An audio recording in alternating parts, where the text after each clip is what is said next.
No episódio de hoje, iremos tratar sobre o atual contexto político e econômico dos Estados Unidos da América. Um episódio da série Conexão Boston, com a participação de Vernan Wolff, Paulo Fux e Júlio Santos.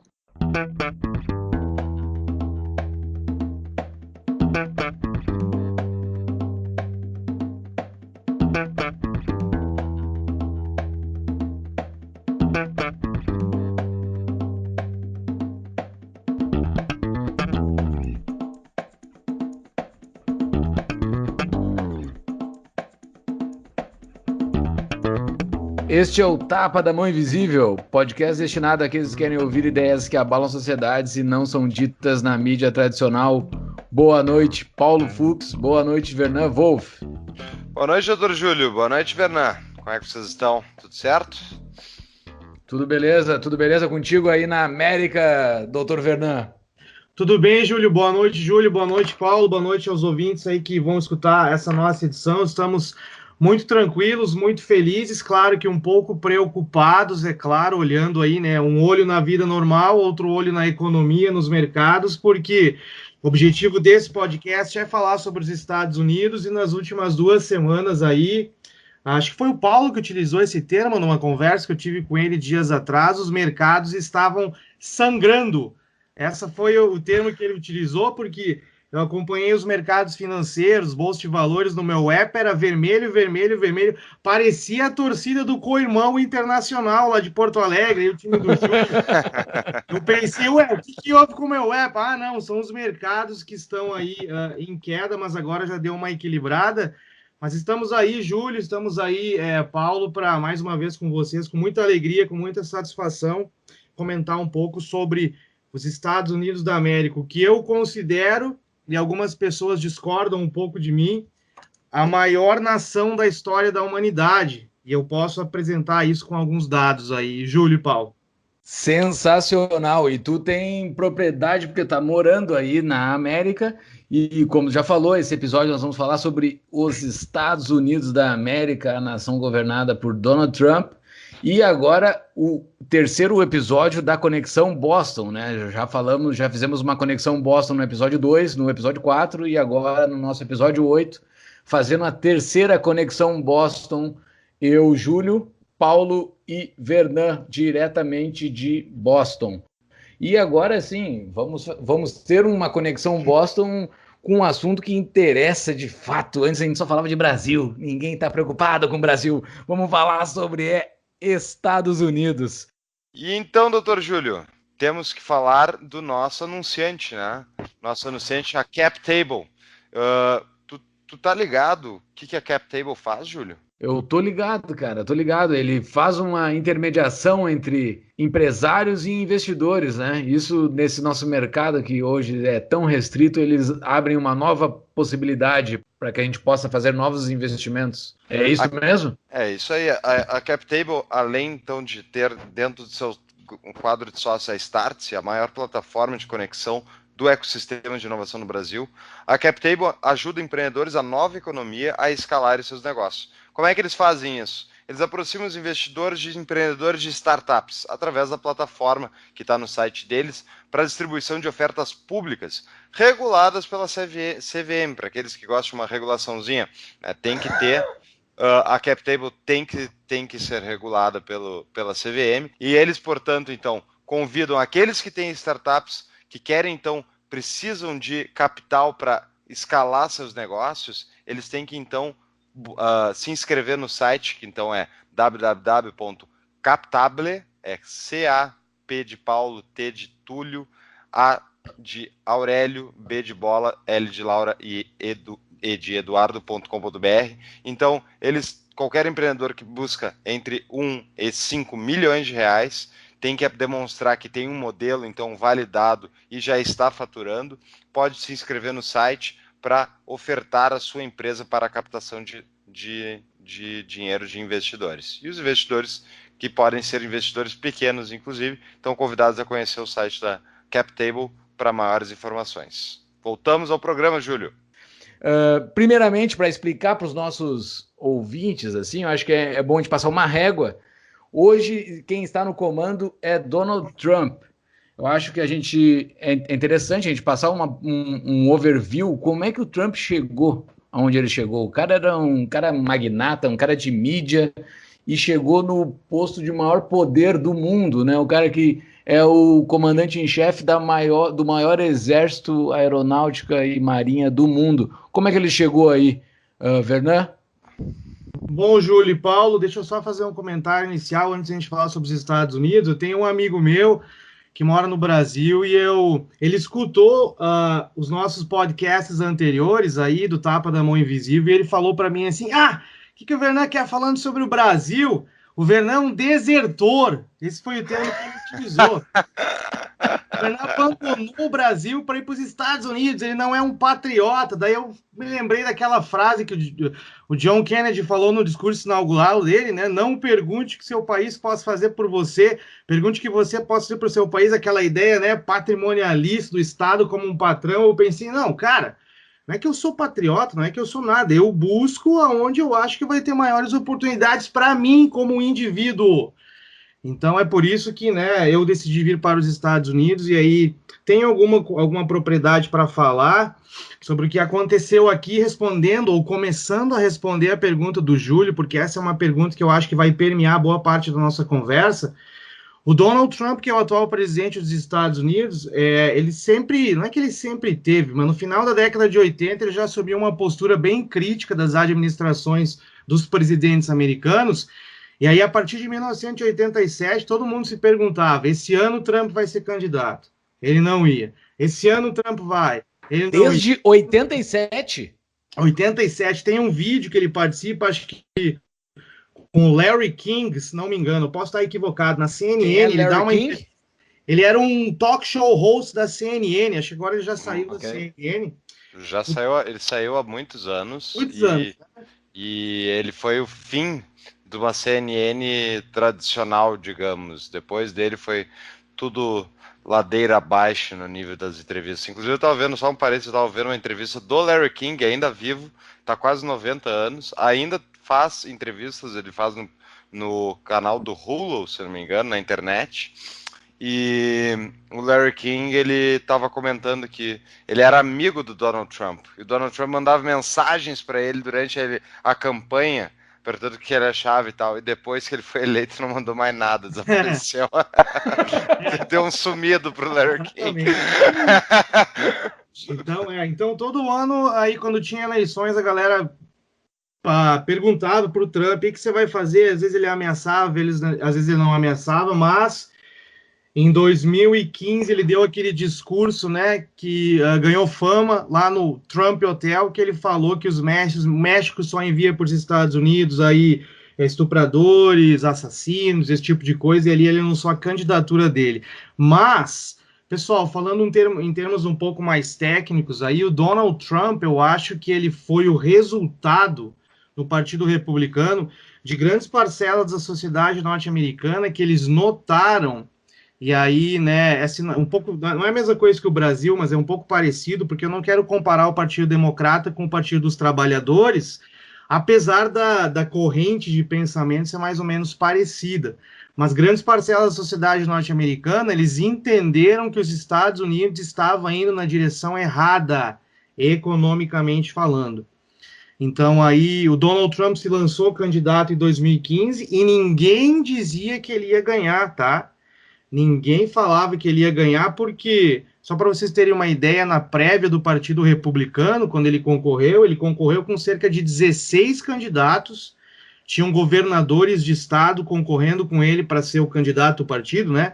Tinha Scott Walker, do estado de Wisconsin, se não me engano, tinha o Jeb Bush, que era o irmão do George Bush filho, nomes muito fortes no Partido Republicano, mas ele acabou ganhando numa eleição aí que eu considero histórica, não pelo fato de a gente gostar do Trump ou não, mas pelo fato de como foi. E eu acho que um dos motivos pelos quais ele ganhou foi pelo seguinte, e eu acho que aí tem um pouco a ver com as eleições no Brasil, parcela do eleitorado norte-americano, eles notaram a grande injustiça ou o viés da grande mídia nos Estados Unidos contra o Donald Trump e a favor da candidata democrata que era Hillary Clinton. Então, muitas pessoas com acesso à internet, buscando informações, eles viram que o pessoal estava exagerando contra o Trump, nas críticas ao Trump, e aí meio que simpatizaram com o candidato, entendeu? Falaram, pô, não é justo o que a mídia está fazendo com ele, vamos dar uma chance para ele. E outra coisa que eu acho, né, uma das razões pelas quais o Trump ganhou, é que o Trump conseguiu adotar uma linguagem simples que conectou com o cidadão médio norte-americano, aquele cara que não é sofisticado, e aqui eu faço uma alusão ao bolsonarista brasileiro, né? Aquele cara que não é muito sofisticado em termos de técnica e tudo mais, mas ele quer ter aquela vida dele tranquila, ele quer ter um emprego, ele quer colocar a comida na mesa, ele quer ter segurança, apesar de que nos Estados Unidos não é essa a ideia, que existe segurança, mas aqui existe a questão da imigração, que muitos americanos eles estão preocupados com a questão imigratória. Eu acho que o Trump foi capaz de captar essa mensagem falando uma linguagem simples para o eleitorado, e ele acabou ganhando aqui o chamado colégio eleitoral. Então, eu considero essa eleição que teve aqui nos Estados Unidos, pessoal, de 2016, do Trump contra Hillary, uma eleição histórica, e eu comparo essa eleição de 2016 com até a eleição de 1980, quando Reagan foi eleito contra o Jimmy Carter, mesma coisa, os Estados Unidos, o eleitorado pensou que o país estava indo numa direção contrária, muito à esquerda, e infelizmente foi isso que o Partido Democrata fez na administração. O presidente Obama colocou o país, como eles dizem aqui no inglês, né, too far to the left, ou muito à esquerda, com bastante gasto do governo, com bastante regulamentação dos negócios, e o Trump veio aí opondo essa ideia toda, apesar de todos os problemas que ele teve, falando bobagem às vezes, nos debates com os candidatos republicanos falando bobagem, então ele foi capaz aí de convencer parte do eleitorado. Mas tu acha que foi a esquerdada do Obama que levou o Trump a ser eleito? Cara, ele só foi eleito porque o Bernie Sanders teve a candidatura dele roubada pela Hillary Clinton nas primárias. Ela manipulou o Partido Democrata para tirar o Bernie Sanders, que era o predileto, e que as pesquisas indicavam que ganharia do Trump numa eleição direta, né? Lembrando, para quem não sabe, que o Bernie Sanders defende o Democratic Socialism, socialismo democrático. E essas mesmas pessoas que votaram no Trump iam votar naquele velhinho maluco socialista que prometia também coisas para eles. É, no final das contas, a mesma razão.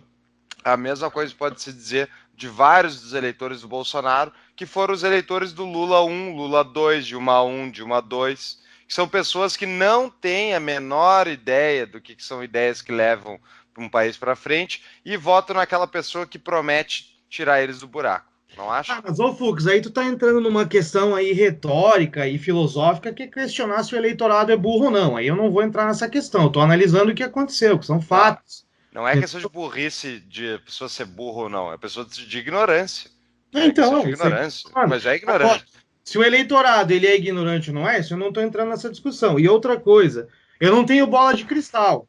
Você está dizendo que o Bernie Sanders ia derrotar o Trump? Eu não sei. Ele não ganhou.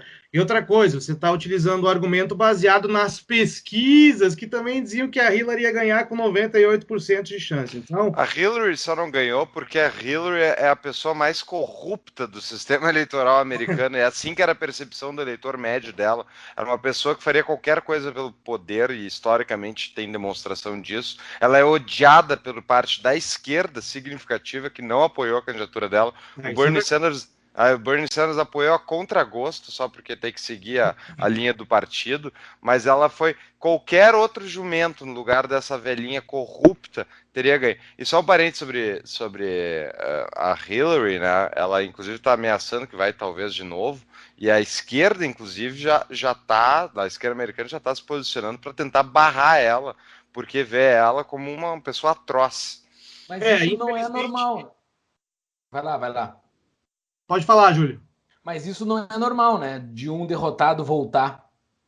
Não é normal, não é normal aqui nos Estados Unidos, né? No Brasil também acho que não é normal, e eu vou ser sincero com vocês, eu acho que isso é só alarde de próprios setores do Partido Republicano, que eles sabem que se a Hillary Clinton se candidatar e ganhar, o Donald Trump está reeleito, com toda certeza. Então eu acho que é um pouco de alarde aí. E a questão do Bernie Sanders, agora, dando uma análise um pouco técnica, eu concordo com o Paulo Fux, que ele disse que roubaram do Bernie Sanders. Inclusive, há evidências aí que debates da CNN, eles deram, né, questões no debate do Partido Democrata, eles vazaram questões para Hillary Clinton saber, que o Bernie Sanders não sabia. Eu acho que foi roubado, sim, mas eu acho muito duvidoso Bernie Sanders nos Estados Unidos da América se declarando um socialista democrata, ele ganhar. Cara, porque por mais que o Obama tenha sido eleito antes, na plataforma democrata, os Estados Unidos é um país que foi enraizado no capitalismo, no free enterprise. Eu acho que qualquer candidato que se autodeclarar um socialista, e isso é achismo, tá? Pode ser que eu esteja equivocado, ele nos Estados Unidos dificilmente vai ter chance de ir para a Casa Branca. Tu acha que os Estados Unidos é um país capitalista, Wolf? Baseado no que nós temos hoje, dadas as restrições, é um país que, né, o que eu disse antes é o seguinte, ele foi enraizado em free enterprise.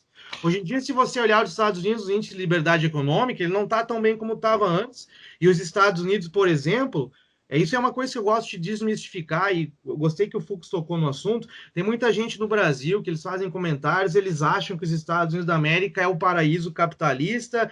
Por exemplo, os caras falam o seguinte, Wagner Moura agora criticou o Brasil e se mudou para a Califórnia. A Califórnia é um dos estados mais socialistas dos Estados Unidos da América, em termos de gasto de governo, etc. Então, respondendo a tua pergunta, os Estados Unidos não é assim o paraíso capitalista ou o paraíso de livre empreendimento. Mas o país foi fundado nessa ideia, é isso que eu quero dizer. E eu acho que dificilmente alguém que se autodeclare socialista aqui nos Estados Unidos vai ganhar a eleição presidencial. Eu acho que isso não vai acontecer. A Ocasio Cortez foi uma das deputadas mais votadas para a Câmara, para o Congresso americano agora, pelo Partido Democrata de Nova York, e recorde de votos se declarando uma democrata socialista. O Democratic Socialism is coming, Wolf. Não, mas fugiu do Brasil e tá indo experimentar um pouco de socialismo aí. Levou Getúlio Vargas na mala. Prepara, Wolf. Por exemplo, aqui no estado onde é que eu moro, em Massachusetts, a Elizabeth Warren, que ganhou para o Senado também, ela se autodeclara uma socialista. Mas isso aí é o seguinte, são vagas para o Senado e vaga para House of Representatives, que é a Câmara dos Deputados dos Estados Unidos. Aí é uma coisa, sendo eleito por um estado, a hora que essa galera for concorrer na nação, eles não se elegem. Isso mas, mas o que o Fux está dizendo é que há uma tendência, talvez não possa ser na próxima eleição agora, mas há uma tendência de que o socialismo está se espraiando, que nem diria o nosso ex-governador do estado, Olívio Dutra, está se espraiando pela América, não? Sim, não tem como negar que, por exemplo, os Estados Unidos, eles têm diversos setores, é o Partido Democrata, né, que concentra o que eles chamam de progressistas, e uma coisa que é legal esclarecer, eu sei que os nossos ouvintes têm essa noção, mas talvez alguns não tenham, aqui nos Estados Unidos, quando você fala que alguém é liberal aqui nos Estados Unidos, significa que essa pessoa ela está à esquerda. Os liberais aqui nos Estados Unidos são a ala progressista, são a ala à esquerda. Quem é a favor do livre mercado, quem é a favor do livre empreendimento aqui nos Estados Unidos, é o que eles chamam de conservadores ou defensores do livre mercado. Porque aí no Brasil, né, o liberal é o cara mais que acredita em livres mercados, em governo enxuto, Estado menor. Aqui nos Estados Unidos é um pouco ao contrário. Mas não há como negar, por exemplo, que no nível da Câmara dos Deputados, no nível do Senado, tem muitos aí candidatos que vêm sendo eleitos com plataformas mais à esquerda. Mas para a Casa Branca, alguém que se autodeclare socialista, eu acho que, bem à esquerda, eu acho que dificilmente seria eleito. Apesar, antes de a gente ouvir o Fux aí, que o Fux quer falar, apesar do que eu tenho notado, que é o seguinte, é por isso que eu acho que Donald Trump ele vai se reeleito em 2020. O Partido Democrata, eles não têm uma figura política que seja um líder, que consiga convencer republicanos ou os indecisos a votar neles. E porque o Partido Democrata não tem esse líder, né, que consiga convencer um líder intermediário, eles se deslocaram muito para a esquerda. O Fux mencionou Alexandria Ocasio-Cortez de Nova York, o Bernie Sanders de Vermont, a Hillary Clinton de Nova York. Eles são os líderes do Partido Democrata, cara. E é muito à esquerda, entendeu? É por isso que eu acho que o Donald Trump concorrendo à reeleição, um dos motivos pelos quais a minha aposta é que ele ganhe é porque o Partido Democrata foi destruído e não há como negar que uma das razões da destruição do Partido Democrata, goste dele ou não, foi o Barack Hussein Obama. O Obama saiu como um presidente bem avaliado, ele tem favorable opinions, ele tem opiniões favoráveis aí no público de forma geral, as pessoas gostam do Obama. Se o Obama se candidatar daqui a uns anos, eu acho que não, eu não duvido. Eu acho que até tem uma legislação que proíbe, mas né, eu não duvido. O FDR foi o último presidente americano a ter mais de 2 mandatos. E eu não duvido nem um pouco que o Obama, que é jovem, possa se candidatar no futuro e levar as eleições. Mas eu queria comentar rapidinho, é só que o Trump tá, vai ganhar a eleição em 2020, eu acho. E a razão disso é porque ele vai pegar e vai ficar tuitando ao vivo os debates democratas. E assim como ele ganhou as primárias do Partido Republicano, tirando sarro do cabelo dos oponentes, ele, o Trump, falando do cabelo do cara no meio do palco, deixando o cara desconcertado, fazendo comentários taxativos e humilhando os candidatos que estavam concorrendo com ele, ele vai fazer a mesma coisa no Twitter, ao vivo, enquanto os caras estiverem debatendo. E é por isso que ele vai ganhar a eleição. Fala, Júlio. Mas assim, eu concordo com vocês, geralmente o Fux, que é o pessimista, mas eu acho, e existe uma possibilidade de surgir um novo Obama. Não o Obama, mas um novo Obama. O Obama ele foi construído em meses. Ninguém sabia, era um senador lá de Chicago, né? Ele era um senador do primeiro mandato de Chicago, e o cara foi feito em meses, ele surgiu muito rápido. Se for procurar no Google Trends, não existia a palavra Obama antes disso fora dos Estados Unidos. Não existia, ele foi construído muito rapidinho. Então, assim, se pegar uma pessoa politicamente correta, democrata, talvez possa derrubar o Trump, na minha opinião. Mas eu acho que tá muito voltado para o Trump conquistar isso, Vernan? Por que a gente fala isso? Pelo seguinte, só discordando do que o Fux falou antes, eu acho que é muito simplista dizer que o Trump ganhou porque ele tirou sarro dos outros candidatos, porque ele foi no Twitter, apesar de eu entender que o Fux falou foi uma piada, é óbvio. Eu acho que alguma das razões pelas quais o Trump ganhou, ele tocou em questões que, para o cidadão norte-americano, que é quem realmente vota, votando com ignorância ou não, ele tocou em algumas questões fundamentais. Por exemplo, os Estados Unidos, quem mora aqui vê isso, existe um grande problema com relação à imigração, ok? E eu sou um cara que eu não sou a favor de open borders, como eles chamam, todo mundo entrar, mas eu acho que as leis imigratórias têm que ser flexibilizadas. Mas, enfim, ele tocou no tema da imigração e isso despertou um interesse. Apesar de ele ter tocado nesse tema de uma maneira um tanto forte, mas ele, né, levantou esse tópico aí para o eleitorado. Outra coisa que ele falou, e agora nós estamos vivendo a chamada guerra comercial, né, dos Estados Unidos com a China.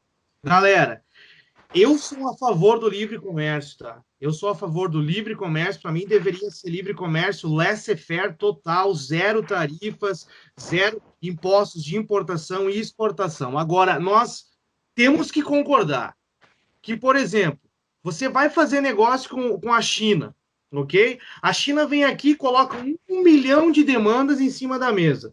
Né? E aí, beleza, porque a gente não quer dizer não para o mercado chinês, nós aceitamos todas as demandas que o grande irmão, o Partido Comunista Chinês, coloca na mesa. Aí a China vai querer negociar comigo, tem que deixar de fazer o que eles querem. É isso que o Trump falou assim, só um pouquinho. A partir de agora, nós vamos tentar renegociar alguns novos contratos. Claro que agora ele está fazendo tarifas e colocando isso, que eu discordo, porque eu acho que no longo prazo a economia norte-americana vai ser afetada negativamente e vai levar o mundo para uma recessão também. Mas o que o Trump está tentando fazer é o seguinte: não, peraí, queremos livre comércio. Mas o que os caras estão fazendo com os Estados Unidos não está certo.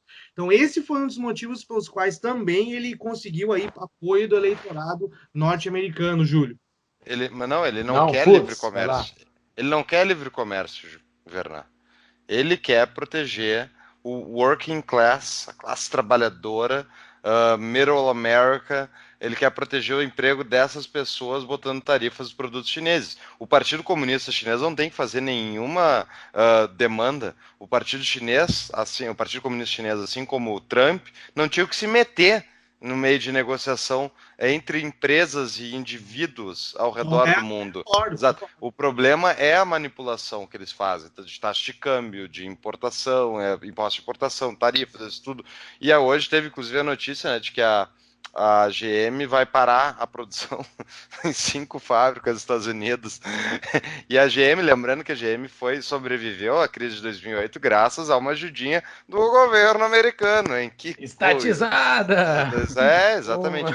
E então tu vê assim, de novo, é dirigismo centralizado, é planejamento central, é cota de importação, é tarifa, é tudo aquilo que a gente não acredita. E, na verdade, mesmo que a China esteja vendendo, enfim, produtos de forma subsidiada para os Estados Unidos devido a uma taxa de câmbio extremamente valorizada, isso, na verdade, eles estão enriquecendo os consumidores americanos, que podem comprar coisas a um preço mais barato e, portanto, sobra dinheiro para outras coisas. Então, os Estados Unidos, os americanos estavam se favorecendo a relação chinesa. Só quem não entende isso é o Trump e companhia, que acha que é papel do Estado regular comércio. Não, mas a China estava se favorecendo com taxas para importação do produto americano na China. Do mesmo jeito que a Europa estava sendo favorecida por importar produtos americanos baratos. Ok, eu concordo com o Vernan, tem que ser livre mercado, tudo aberto. Só que, numa situação onde tu tá jogando com alguém que é desleal contigo, tem que jogar que nem o Trump tá jogando, cara. É foda. É tipo, vocês defendem fair trade? Deixa eu me explicar. Olha só. O cara, ele tava jogando limpo com alguém. E alguém não tava jogando limpo com ele. O que ele fez com a Europa? Eu vou botar taxa pra vocês, então. Se é assim, vocês não jogam limpo comigo e eu jogo limpo com vocês, eu não vou jogar limpo com vocês. Os caras, ele botar taxa de importação de produto europeu, os caras foram lá e baixaram as taxas de importação de produto americano. Simples, tem que jogar grosso com ele, tem que falar grosso. Foi que nem com o Kim lá. Ficaram anos, décadas, dizendo, ai meu Deus, coitadinho do Kim, coitadinho do Kim, coitadinho do Kim. Foi lá e engrossou a voz, o Kim falou, coitadinho. Entendeu? Tem que engrossar a voz com esses caras. E com a China ele tá engrossando também. Só que daí é 2 elefantes brigando, né? Não, é claro. Tem aquela máxima que quando 2 elefantes brigam, sabe quem é que perde, né? Quem perde é a grama. Então, esse é um grande problema. São 2 elefantes brigando. A questão, Fux, Paulo, é o seguinte, por exemplo, num mundo ideal, e claro, nós batalhamos com as nossas ideias, com esse podcast que vocês tiveram a ideia maravilhosa de fazer, nós batalhamos para que o mundo caminhe por uma sociedade mais liberal. Esse é o ideal, e não é um ideal utópico, é um ideal que a gente vai estar trabalhando para fazer, mas... Por enquanto, nós temos que fazer análise com as informações e os dados que nós temos aí. Cara, por exemplo, teve aquela reunião dos Estados Unidos lá na Europa, como o Júlio mencionou, o Trump falou para a galera o seguinte, não, vocês não querem free trade? Vamos fazer free trade para todo mundo, então. Aí eles não quiseram. E outra coisa, e aí agora comentando um pouco na grande mídia norte-americana, porque o tópico aqui é os Estados Unidos, é impressionante, e é por isso que agora nós temos aí, ainda mais aqui nos Estados Unidos, a questão das mídias sociais, dos canais no YouTube, na internet, é impressionante a cobertura que a grande mídia faz com relação à administração do Trump, de uma forma extremamente negativa. Vou dar alguns exemplos para vocês, tá? O Trump foi eleito, uma das plataformas das ideias que ele lançou no ar para ser eleito é renegociar os contratos dos Estados Unidos com outros países. Ele meteu o pau no NAFTA, né? O North American Free Trade Agreement, o Tratado de Livre Comércio dos Estados Unidos envolvendo Canadá, México e Estados Unidos. Meteu o pau no NAFTA. Aí Canadá aí reagiu, o México reagiu, acho que foi 1 mês e meio ou 2 meses e meio atrás, os Estados Unidos com o Canadá e com o México, eles assinaram um novo NAFTA. E ninguém ficou sabendo na mídia, sorrateiramente. Cara, se o Canadá e o México eles assinaram um novo NAFTA, é porque o acordo não foi bom para eles. Ou seja, o Trump conseguiu renegociar o NAFTA de uma maneira que ficasse melhor para os Estados Unidos, para o Canadá e para o México. Vocês defendem acordo bilateral, então, de comércio, é isso?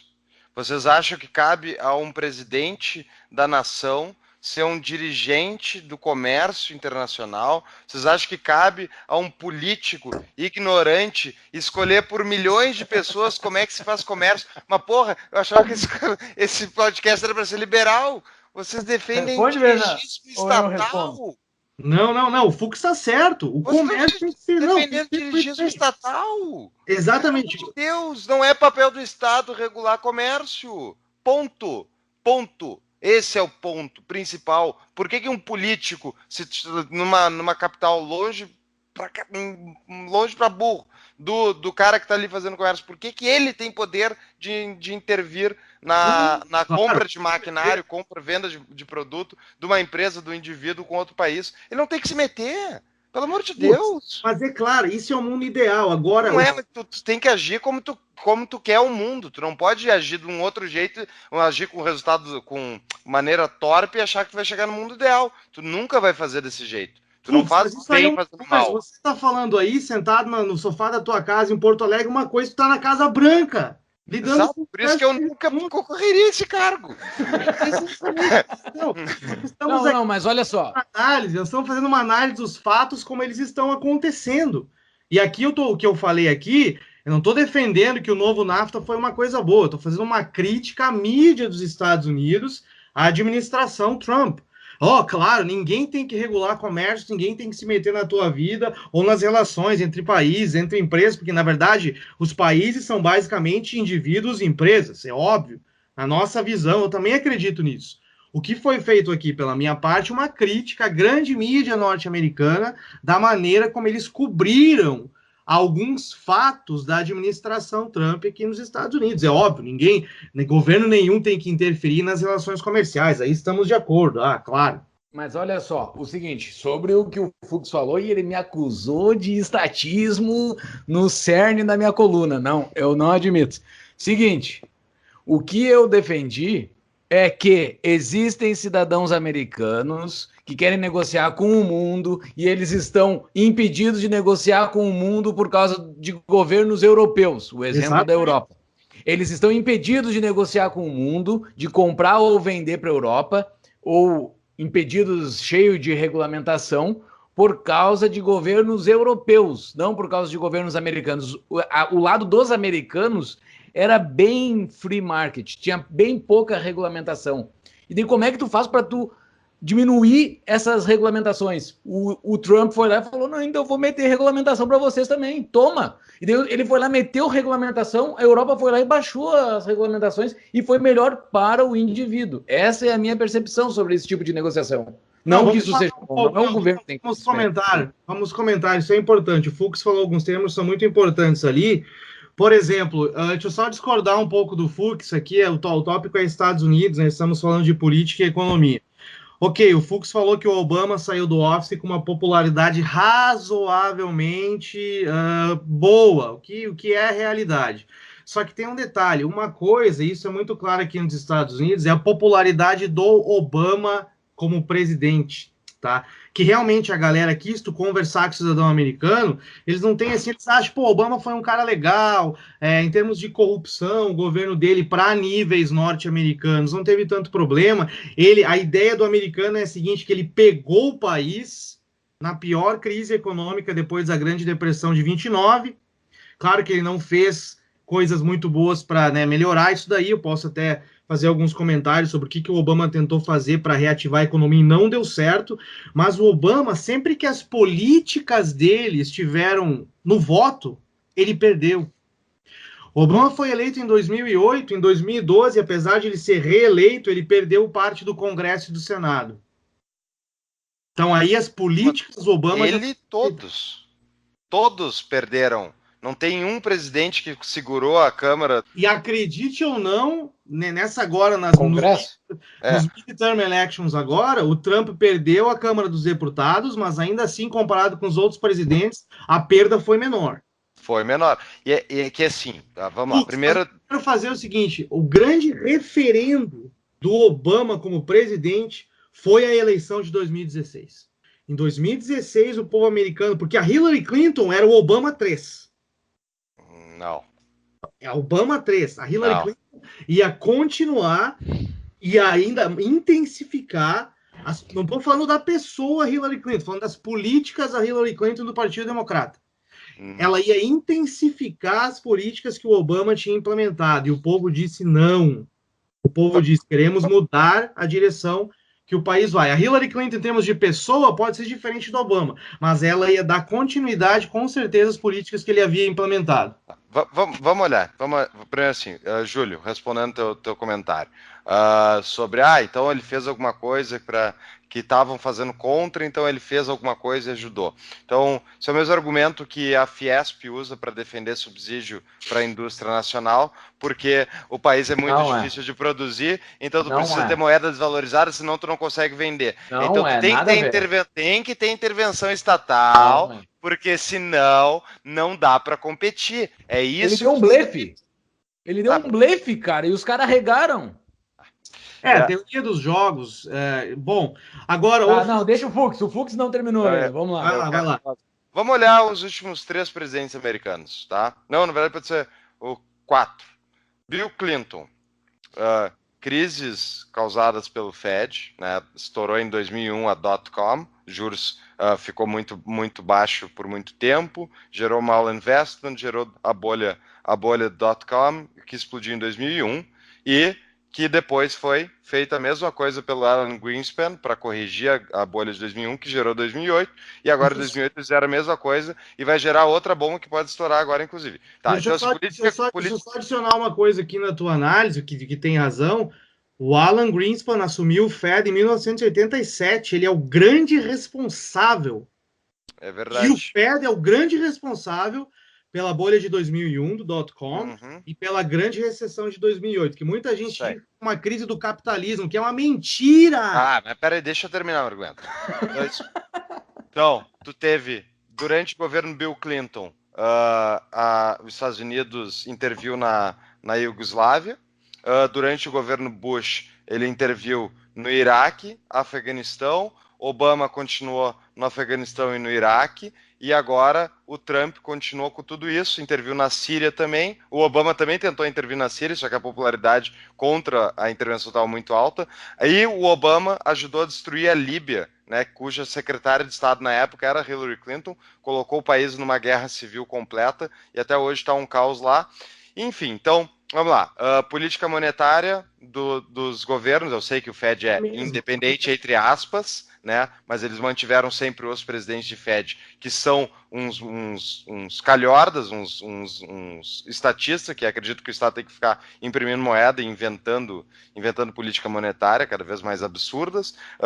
Intervenção militar fora, déficit em conta corrente, com exceção do Bill Clinton, todos eles. O Obama continuou, o que o George Bush já tinha feito, e o Trump está continuando a fazer. Então, ele botou umas tarifazinhas. Ele falou, ele saiu do Acordo de Paris, tá? Ok, ele mudou algumas coisinhas, mas todos os governos presidenciais americanos são muito parecidos. São muito parecidos. A única coisa boa que eu diria que o Trump fez realmente foi a parte de desregulação que ele fez no início do governo dele, que foi bem interessante, enfim, vai aumentar a produtividade americana, vai permitir que o país continue produzindo dentro de casa, né? Mas, de forma geral, os governos são muito parecidos. Isso é porque o sistema, o deep state, o sistema estatal é o mesmo. Agora, com esse deep state aqui, não sei, a galera que tá ouvindo aí vai te chamar de teoria da conspiração e etc, mas ok. Deixa eu só falar uma coisa aqui que é importante, o que o Fux falou é real.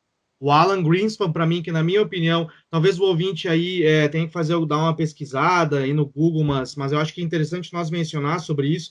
Ele assume o Banco Central, se não me engano, em 1987, no Reagan Administration, e o Banco Central norte-americano, ele é o seguinte, ele é um grupo de bancos, são 12 bancos privados com poder para atuar na economia norte-americana como se fosse um banco estatal, mas eles não são como o Banco Central do Brasil, por exemplo, que é um banco do Estado, entendeu? São um grupo de bancos privados que eles têm um poder, eu acho que assim, ó, incomensurável sobre a economia dos Estados Unidos para manipular as taxas de juros. E eu acho que é interessante fazer esse comentário, porque eu me lembro que eu estava no Brasil quando deu a crise dos mercados financeiros de 2008, começou em setembro de 2008 com a queda do Lehman Brothers. A galera ia para a rua comemorar, brother, porque estava no auge do governo bolivarianista do PT. A galera foi para a rua comemorar que era o fim do capitalismo, dizendo é uma crise do capitalismo, isso que está acontecendo, que na real a crise de 2008 foi gerada pelo Banco Central dos Estados Unidos, com alto poder de intervenção do governo no valor, né, do dinheiro na sociedade norte-americana, porque eles reduziram as taxas de juros de maneira artificial, abaixo do valor de mercado, que fez com que a galera começasse a tomar empréstimo de maneira irracional. Ou seja, o governo dos Estados Unidos, através do Banco Central, ele gerou uma irracionalidade nas relações, nas transações, na troca de dinheiro nos Estados Unidos. Não é irracional. Não é irracional. É assim, ó, tu vai colocar dinheiro em negócios que deem um retorno acima da taxa de juros que está artificialmente baixa. As pessoas não sabem, as pessoas não sabem política monetária para saber que aquelas taxas de juros são irreais e que, na verdade, o projeto que eles estão investindo vai dar água assim que as taxas de juros voltarem ao normal, porque elas estão sendo manipuladas para baixo. Então não é irracional. É justamente um incentivo criado pelo Fed e pelos bancos centrais que faz com que as pessoas tenham, então, a possibilidade de fazer esse tipo de investimento e ser rentável por algum tempo, dar um boom artificial que leva a um bust maior do que a crise anterior. Mas voltando então ao que eu estava comentando, então é por isso assim, as pessoas acham, o Obama, o Bush, o sistema é quase o mesmo, sempre. É sempre. Se o Bernie Sanders fosse eleito pelos Estados Unidos, ia ser praticamente a mesma coisa, ia ser mais esquerdista, só que é a mesma coisa. E diga-se de passagem, o Trump, historicamente, as posições dele são de democratas. Ele defendia SUS americano, ele dizia single payer, ele defendia um SUS americano há alguns anos atrás, ele apoiava a campanha da Hillary há uns anos atrás, tem foto com eles. Só fazer alguns comentários aqui que eu acho que são relevantes para a gente entender esse momento que nós estamos vivendo, e eu acho que os Estados Unidos entrou nessa onda aí, que é a ascensão, né, do conservadorismo de direita no planeta.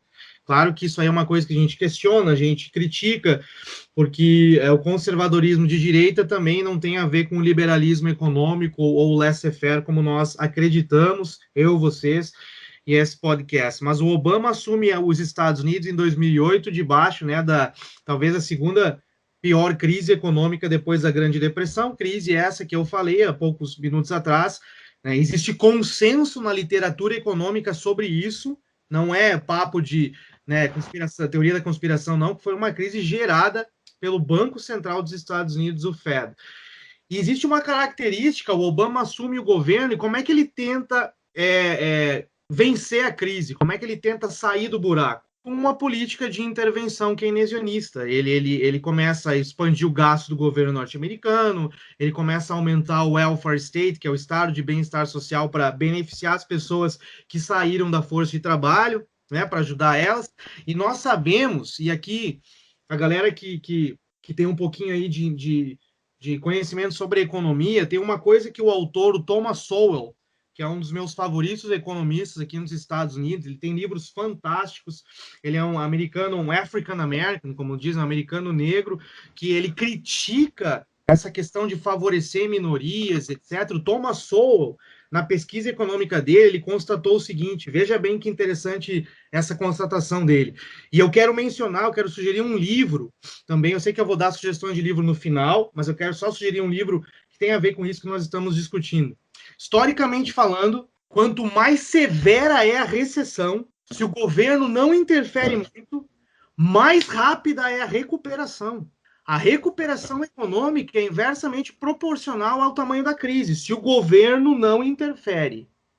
O que acontece em 1929? Uma das razões pelas quais a Grande Depressão se estendeu, e aí Murray Rothbard analisou isso, da escola austríaca, num dos seus livros, Uma das razões que estendeu a Grande Depressão em 1929, 30, 31 foi o New Deal. Acredite ou não, o programa de governo do Franklin Delano Roosevelt, o FDR. Claro, e a razão pela qual teve a Grande Depressão foi justamente intervenção no mercado de juros por parte do Fed na década de 20. E daí tu é ensinado no colégio de que a causa da Grande Depressão era um excesso de consumo. Sério, mas onde é que esses historiadores tiram essas bobagens? Exato. Então, o que acontece em 2008? Tem a severa recessão. Em 2008, nós temos a grande recessão. Esse é o nome que a literatura econômica chama. 2008, a crise financeira ou grande recessão. O Obama assume o que ele faz. Como vamos combater essa recessão? Vamos gastar mais dinheiro, vamos colocar o governo para fazer projetos para tentar tirar o país da crise. O que acontece? Cara, a média, historicamente, o crescimento econômico nos Estados Unidos, crescimento do PIB, historicamente, por ano, se você olhar na média, foi um pouco acima de 3% do PIB. Em nenhum ano do governo Obama, dos 8 anos que ele teve no poder, a economia norte-americana atingiu 3% de crescimento do PIB. Ou seja, há uma recuperação que não é uma recuperação como ela deveria ser, dada a severidade da crise. E porque nós tivemos uma crise severa, se o governo não tivesse interferido tanto, a recuperação seria mais rápida. Então aí tem muita gente que fala assim, o Obama pegou na maior crise, ele fez o que ele pôde. Ele fez o que ele pôde com políticas que não ajudaram muito no crescimento econômico dos Estados Unidos. Tanto é que o Trump assume, só fazendo o link com o Trump, vou passar a palavra para vocês, em 2016, e dando crédito para o Trump, tá? Ele faz coisas que o Fux falou que foram boas, que é verdade. Em primeiro lugar, ele faz uma redução de impostos, principalmente sobre empresas e corporações, para liberar mais, né, fôlego para as empresas investirem. E aí vem a grande sacada. Ele faz uma série de desregulamentações na economia, principalmente sobre pequenos e médios negócios. E não há como negar que esses são dois os grandes fatores. Aí o governo saindo de cena, então eu concordo com o Fux, aqui o governo sai de cena, e o que nós temos nos Estados Unidos hoje?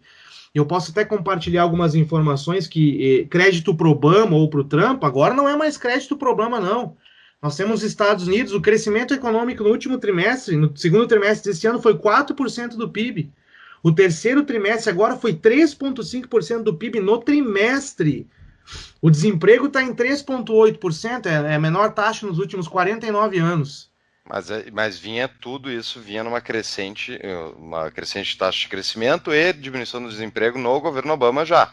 Aí, verdade, mas agora tem um dado fundamental. Isso que você falou é verdade, e eu quero linkar com outro comentário importante, e é duas críticas ao Trump e ao governo dos Estados Unidos. Tá? Em primeiro lugar, por exemplo, o Obama, a administração Obama gerou, sim, muitos empregos, não há como negar. Eles geraram mais de 111 milhões de empregos nos 8 anos de Obama. Mas o tipo de emprego que estava sendo gerado era um emprego que eram part-time jobs, ou trabalhos de meio turno, com salários baixos. Essa era uma característica da geração de emprego do Obama. O que nós temos na administração Trump agora, e aí vou fazer uma crítica logo em seguida, nós temos empresas investindo em empregos de alta tecnologia sendo gerados. Full-time jobs, empregos, né, 8 horas por dia, de um tempo inteiro, como diz, né, com salários mais altos. E agora vem a crítica que eu vou fazer ao Trump, é por isso que eu acho que no longo prazo a economia norte-americana não vai conseguir crescer muito. Imaginem vocês dois comigo a situação. Ok? Eu tenho desemprego super baixo e empresas investindo procurando trabalhadores. Se as empresas não encontram trabalhadores e elas veem que não tem gente desempregada procurando emprego ou que o desemprego está baixo, o que elas vão fazer? Elas vão tentar roubar trabalhadores de outras empresas, oferecendo maiores salários. Concordo? Claro. Só que maiores salários gera pressão inflacionária. E vai vir lá o todo-poderoso Banco Central norte-americano aumentar as taxas de juros para manter a inflação dentro da meta. E isso gera desaceleração no crescimento econômico. Qual seria uma das soluções para resolver esse problema no longo prazo? Imigração. Aumentar a oferta de trabalhadores qualificados disponíveis. E o Trump não vai fazer isso. Mas tem mais um fator aí, que é muita gente saiu do mercado de trabalho ao longo dos últimos anos do governo Obama, do governo Trump. Muita gente não está aparecendo na taxa de desemprego, ela está subnutrida, porque muita gente abandonou a força de trabalho. Muita gente que saiu, não está sobrevivendo de outras maneiras, provavelmente. Ou, enfim, através das famílias e tal, e saiu, largou. E daí isso deu uma queda na taxa de desemprego durante o governo Obama, que foi disso, as pessoas abandonando the workforce. Agora, o que eu ia falar é que, primeiro, sim, concordo, Chico, pode gerar pressão inflacionária, mas o aumento de salário vai dar uma coisa que não tem nos Estados Unidos há muito tempo, que é a classe média americana está achatada em termos de ganhos reais de salário há muitos anos. É, inclusive, o que está alimentando, ao meu ver, os democratas socialistas do Partido Democrata, que dizem, os empresários estão ficando com todo o dinheiro para eles, não estão pagando bem os funcionários, então tem que aumentar o salário mínimo, tem que isso e aquilo, e gerar mais intervenções que vão gerar uma piora do sistema americano, ao meu ver. Deixa eu só fazer um comentário aqui que é importante sobre um livro que eu ia sugerir que tem a ver essa questão, né? Crise econômica, o que eu chamo. A crise econômica eu gosto de chamar de ajuste ou de correção de expectativas. Esse é o termo que eu gosto de dar para crises econômicas, se o governo não intervisse. Galera, tem um livro que foi escrito, não me lembro o autor agora, eu tentei ver o livro em português, eu vou falar o nome em inglês, vocês daí, né, me ajudem depois. O nome do livro, eu acho que foi o Tom Woods que escreveu, viu? Posso estar enganado. The Forgotten Depression, a depressão esquecida.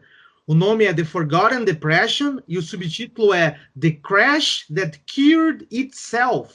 O crash que curou a si mesmo, que foi em 1921 nos Estados Unidos. Durou um ano. Durou um ano. Foi assim, os dados econômicos são de uma quase depressão. O governo não interferiu e um ano depois a economia voltou para o mesmo patamar que estava antes, sem intervenção do governo. Porque, como eu falei para vocês, eu até citei o autor, Thomas Sowell, quanto mais severa é a crise, a recuperação tende a ser mais rápida se o governo faz a coisa certa, que é ficar fora da jogada, entendeu? The Forgotten Depression é do autor James Grant. James Grant. Valeu, Júlio. James Grant. Esse aí. E uma crítica ao Trump, antes do Fux falar, que não tem como negar, e aí todos os partidos republicanos, democratas, eles são parecidos, apesar do Trump ter reduzido impostos, aí ter desregulado, ele aumentou o gasto do governo, por exemplo, está investindo agora no exército, na defesa nacional, o gasto do governo norte-americano cresceu com o Trump. O que é isso? Isso é política keynesiana de aumento de gasto fiscal para aquecer a economia, né? Eles, inclusive, o exército americano é o maior programa de trabalho governamental da história da humanidade. Tem mais de 800 bases fora do país e emprega milhares, não sei quantas pessoas, mas é gente que não acaba mais. Paga a faculdade de muito americano que não tem dinheiro para pagar a faculdade, se tu vai servir.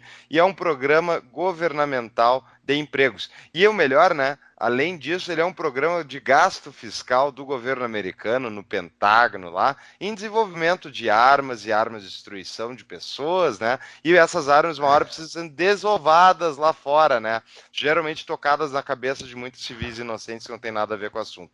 Então, é a corrupção do sistema americano, é muito ligada, ao meu ver, ao Pentágono, ao exército americano, que não serve para proteger os Estados Unidos, mas sim serve para semear caos e destruição ao redor do mundo para poder gerar vendas de armas no futuro. Inclusive venderam muitas armas para a Arábia Saudita, por exemplo. E agora a Arábia Saudita deu uma estranhada, né, porque eles mataram um jornalista com cidadania americana, e o Trump foi lá e disse, olha, se matou, foda-se. Né? Então... Tu vê só que um assassinato supostamente encomendado pelo príncipe da Arábia Saudita, né? Então tu vê, e aí que tá a questão, que é interessante, é ver a hipocrisia da mídia e especialmente dos democratas, dizendo que o Trump, onde se viu, né? Não priorizou os Estados Unidos, ele priorizou a Arábia Saudita, e não fez, né, o Make America Great Again, ele defendeu os interesses dos sauditas, sendo que o Obama, da Hillary, todos basicamente tiveram os sauditas como aliados, né, no Oriente Médio. Os Arábios Sauditas, esses que agora estão causando uma das maiores crises humanitárias na face da Terra, que é no Iêmen, estão bombardeando o país há muito tempo e gerando uma crise de falta de comida, sim, matando muita criança, e isso tudo com apoio americano, né, israelense, contra o Irã, e o Irã, por outro lado, apoiando o outro lado. Então, assim, é muito interessante de ver. Eu costumo ter uma visão parecida contigo, tá? Eu sou um grande crítico da política externa norte-americana,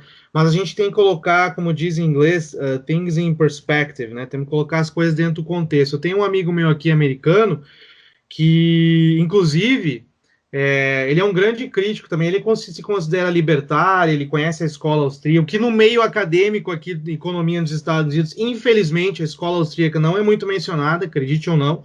Dentro dos Estados Unidos, infelizmente, não ganha o destaque que deveria ganhar, mas esse cara, ele conhece autores, e ele falou uma coisa uma vez que foi interessante. Eu estava criticando a política externa norte-americana, principalmente sobre o governo Obama, né?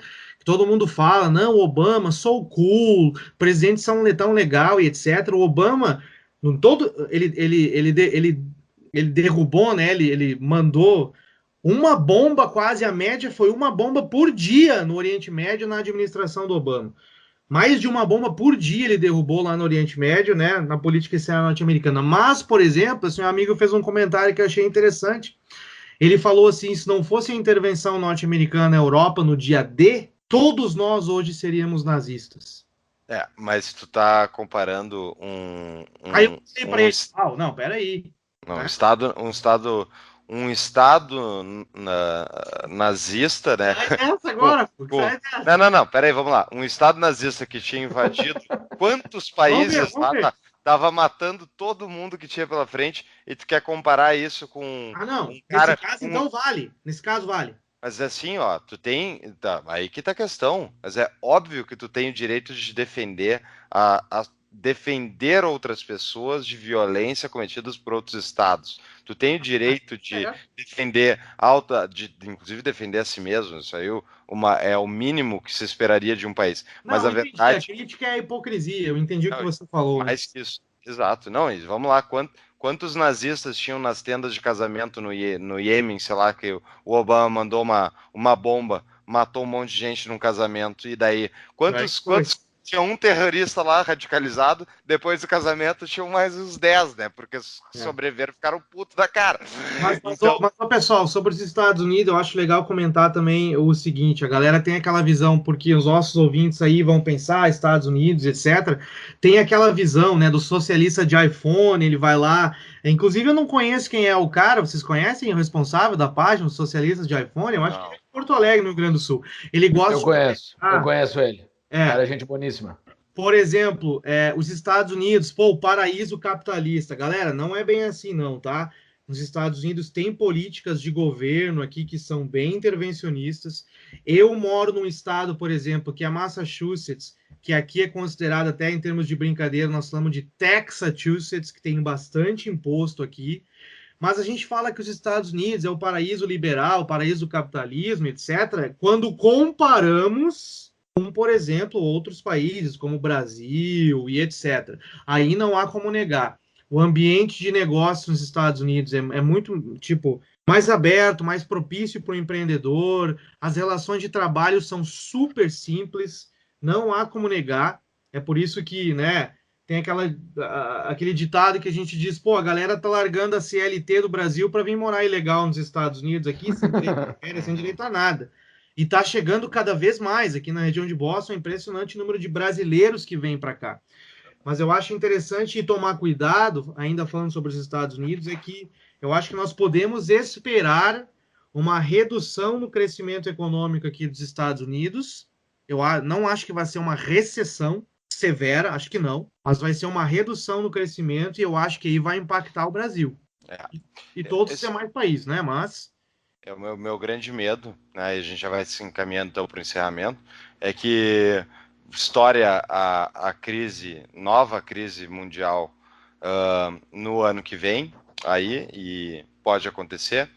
Então, se acontecer isso, o governo Bolsonaro, inclusive, vai estar né, com prejudicado, e o Trump é a chance que eu acho que pode acontecer do Trump perder de vez daqui a 2 anos a eleição. Pode acontecer.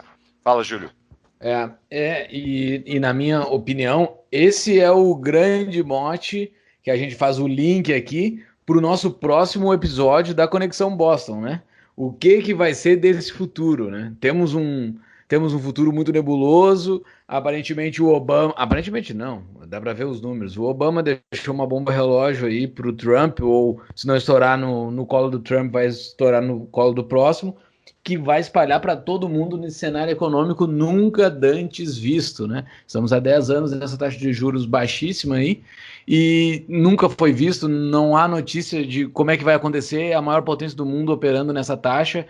Então, já deixamos o gancho, já deixamos a pauta pronta para o próximo episódio, mas não podemos encerrar sem a nossa dica de livro que o senhor Vernan vai deixar para nós. Aí, o que tem de dica de livro, doutor Vernan?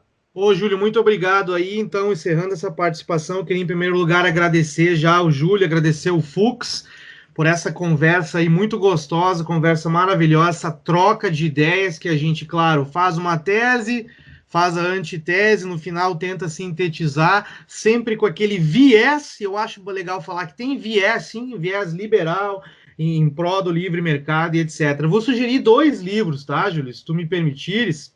À vontade.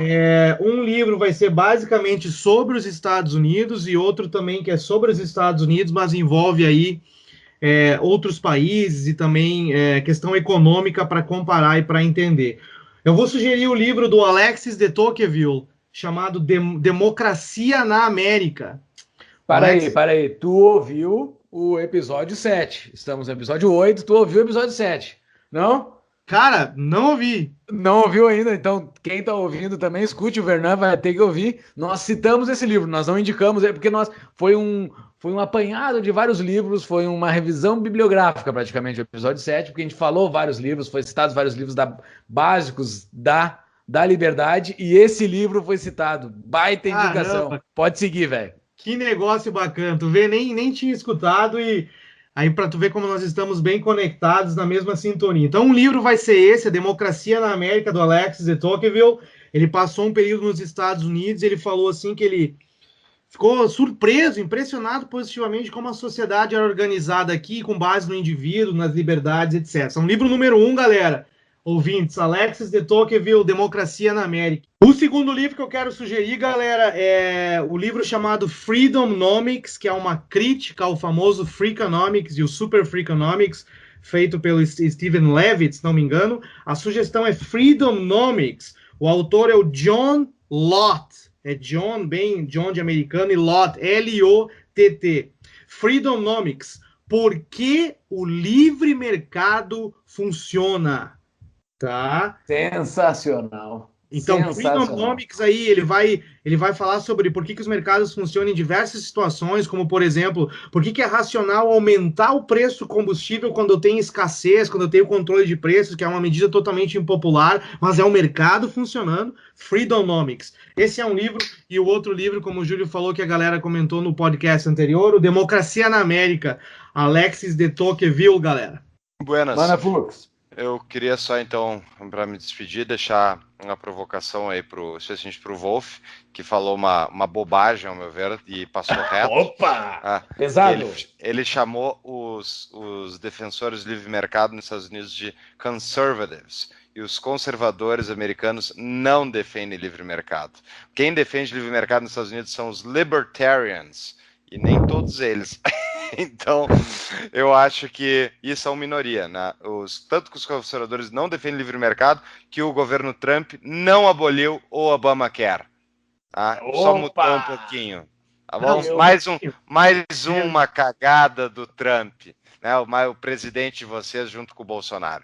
Tá bom? Uma boa noite, pessoal. Um abraço. Uma boa noite para todo mundo, muito obrigado. Vai ter resposta no próximo programa, hein? Vai ter resposta na próxima. Esse próximo programa ele vai começar fritando já. O pessoal vai ficar nervoso porque a gente deixou vários ganchos prontos para ele já sobre os Estados Unidos e sobre o nervosismo dos nossos apresentadores. Nós temos então Um último recado aqui para o pessoal. Acessem as nossas redes sociais. Estamos no Instagram, Facebook, Twitter, divulgando os nossos episódios, quando nós temos episódios lá, para ficar sabendo quando tem divulgação de um novo episódio. Estamos no Spotify desde o início, no Tapa da Mão Invisível, e agora estamos no SoundCloud e no iTunes. Estamos em praticamente todas as plataformas para podcast. E também todos os nossos episódios estão no nosso site www.tapadamãoinvisível.com.br. Vernan, quer dar uma última palavra? Queria agradecer aí, Júlio, agradecer Paulo mais uma vez. Claro que a resposta ao meu correligionário Paulo aqui vai demorar um pouquinho. Então não vou dar a resposta agora, mas os libertários são mais livre mercado. Eu falei isso mais para o ouvinte que tem uma noção aí de social liberal norte-americano do liberal brasileiro. Mas vai ter resposta no próximo programa, Júlio. Muito obrigado pelo convite mais uma vez. Muito obrigado, Paulo, aí. Valeu pela discussão. Espero que todos vocês, os nossos ouvintes, tenham uma excelente audiência aí do Tapa da Mão Invisível.